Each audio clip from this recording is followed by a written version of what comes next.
Alright, it's Botley Watch, and our cat's afraid of celery. I'm not sure. Apparently they're afraid of other things such as cucumbers, and they don't like bananas. Excuse my voice here, but Milo's finished with her dinner shortly, and she's going to turn and frizzazzle when she sees that piece of shit.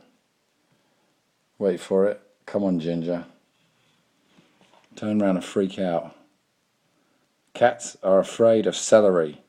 Let's go. This is going to be big. This is going to be big.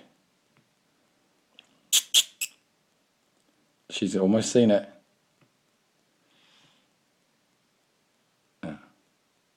She wasn't exactly afraid of it. She more strolled over the top of it.